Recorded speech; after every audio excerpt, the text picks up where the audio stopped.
Wedding shop workers, what are your worst Bridezilla stories? I worked as a wedding planner and coordinator, and one bride stands out to me because she was so inconsistent with all the vendors. She was a complete sweetheart to me during the planning phase, and I never saw any of the crazy until the day of the wedding. It was honestly like a Jekyll/Hyde moment. She wanted a big wedding, around 300 people, and spent a lot of money on the venue and food and wanted the best for everything. No complaints about paying for it either. Never asked for discounts or anything like that. And since she wanted the best and seemed to have a really large budget, I referred her to a popular baker for the cake. I let her handle the logistics for the cake since I've worked with this baker before and never had any problems. I figured they would do the standard cake tasting, pick a design with the baker, and I would see a gorgeous masterpiece on the day of the wedding. Well, that didn't really work out. For some reason she didn't want to tell the baker that it was for a wedding. I'm guessing she read that you can save money by ordering a regular cake because some vendors will automatically add an extra charge if it's for a wedding. By the way, this is true to some extent, but the extra charge truly is there for a reason. Whenever something is for a wedding, the vendor puts in much more care, stresses about the timing, execution, etc. way more than usual, and oftentimes will go all out and use premium materials or add upgrades. Not all of us are just adding extra charges for no reason. Anyways, she decided she didn't want to pay for a wedding cake, so she told the baker it was for a birthday party. The baker asked how many people the cake would need to serve, and she said around 50. She also didn't want to pay the delivery fee, so she had her sister pick up the cake on the morning of the wedding and bring it to the event. At this point, it's important to mention that we live in Texas and this is a summer wedding. By the time the cake got to the venue, about 6 hours after it was picked up from the bakery, it didn't look all that great anymore. Some of the decorations had melted, the cake got a little banged up in the car ride, and there was icing on the inside of the box. The entire cake was sagging on one side. It was also way too small for a wedding of her size. I saw it and it looked like a complete disaster. But at this point we're about an hour away from the start of the wedding and there's no possible way to fix this. The bride comes into the reception room with her makeup all done and sees the cake and completely flips out. Screaming, crying, throwing things, collapsing on the floor. Complete meltdown. Threatens to cancel the whole wedding if we can't fix it. We try to calm her down as much as we can and grab the makeup artist before she leaves and ask if she can help fix the bride's makeup, which is a mess now. The bride sees herself in the mirror and has another meltdown because she ruined her hair and makeup and now wants to have the whole thing redone. After she gets everything done to perfection again, we're about an hour behind schedule. I let the guests come inside the reception room to wait because it seemed cruel to force everyone to sit outside in 100-degree heat, but when she saw that everyone was inside she had another meltdown. She spent the entire wedding sulking with a scowl on her face, and refused to take any pictures with people. Her new husband kept coming over to hug her and try to cheer her up, and she would either yell at him or give him the silent treatment. Most of the guests left very early because the atmosphere felt so uncomfortable. So pretty much a waste of the $200,000 budget for a lavish wedding, all because she wanted to save a couple $100 on the cake.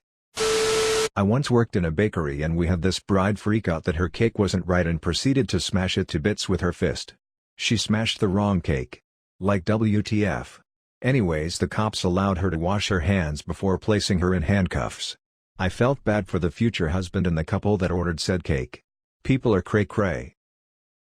Florist: we had a bride and her mother show up at 9 a.m. They wanted to order a bridal bouquet, a mother of the bride catalia orchid corsage, a boutonniere for the groom, and 6 smaller ones for the groomsmen. The wedding was scheduled for noon. Yep, 3 hours from then, and they wanted them ready by the time they were done with their makeup appointment at the beauty parlor a few doors down. The bride was flipping through the FTD sample book and pointing out the style and flowers she wanted.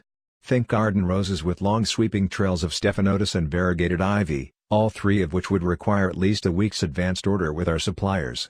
She was absolutely gobsmacked that we didn't carry extremely expensive and highly perishable flowers at all times. Same with the catalia orchid for the mom's corsage.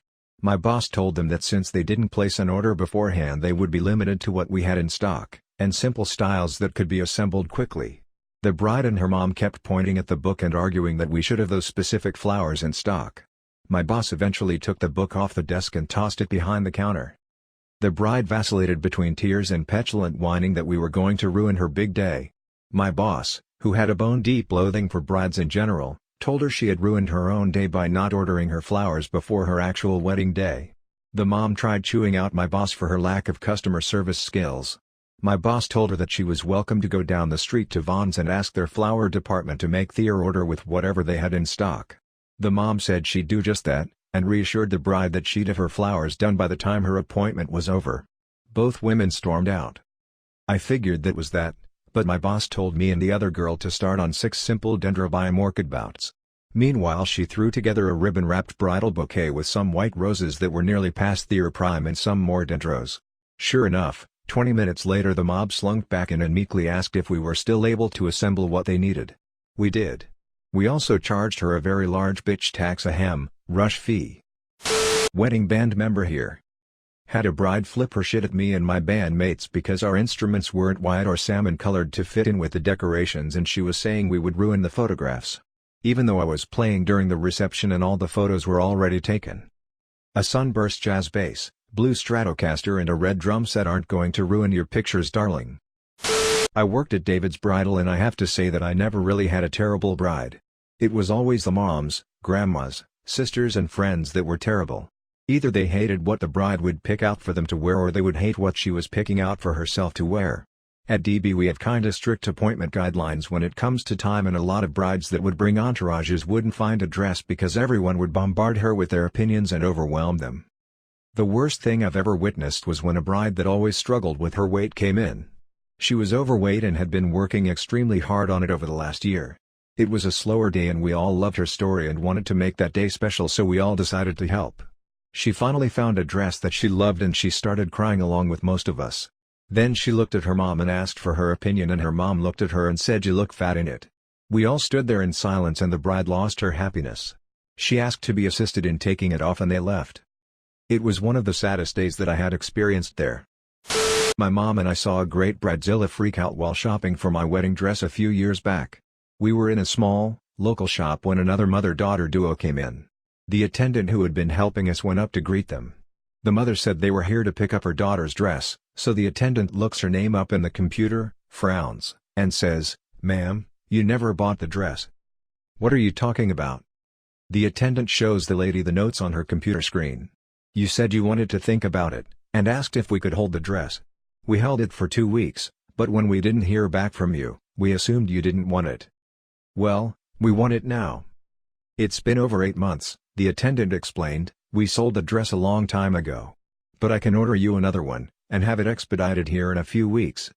And like a Mount St. Helens of entitlement, the eruption began. "This is unacceptable." The mother shrieked. "We have her alterations scheduled in 2 hours. The wedding is a week away. I can't believe you sold her dress." The bride, meanwhile, is slumped against the desk and sobbing like someone killed her dog. My mom and I are just open-mouthed staring at this point. The attendant was trying to be diplomatic, but is clearly as baffled as we are. "Ma'am, we had no way to know you wanted it. You never called. You never put down a deposit. The dress isn't yours until you pay for it." After some more screaming from the mother and wailing from the bride, they left. The shop attendant came back over to us and I asked her, "Does that kind of thing happen a lot?" The poor lady just deflated. "All the time." It baffles me to this day. How do you schedule alterations on a dress that you never purchased? Why would you wait until a week before the wedding to pick up your dress? How do you make it to adulthood without knowing how basic buying and selling transactions work? TL, doctor, turns out dress shops can't read your mind, and you need to actually pay money for a wedding dress before it is yours. Go figure. Oh, I work as a wedding server, awesome job, I love it. As soon as someone says Bridezilla, this one story where the manager of our hotel had to shut down the wedding halfway through comes to mind. This was the Bridezilla of all the Bridezillas I've ever seen. There were a lot of little things leading up that were casual Bridezilla until the wedding took a sharp turn.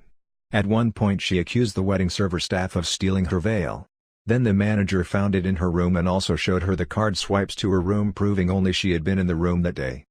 About 20 minutes later she was screaming at some poor front desk employee accusing her of stealing her wedding boots. Manager intervened and after a long talk the photographer told them he had a photo of the boots on the staircase of the church, and asked if she had worn them since. When she said no, she told our place it was our job to have picked them up and made sure she had them. The church was not related to our place at all.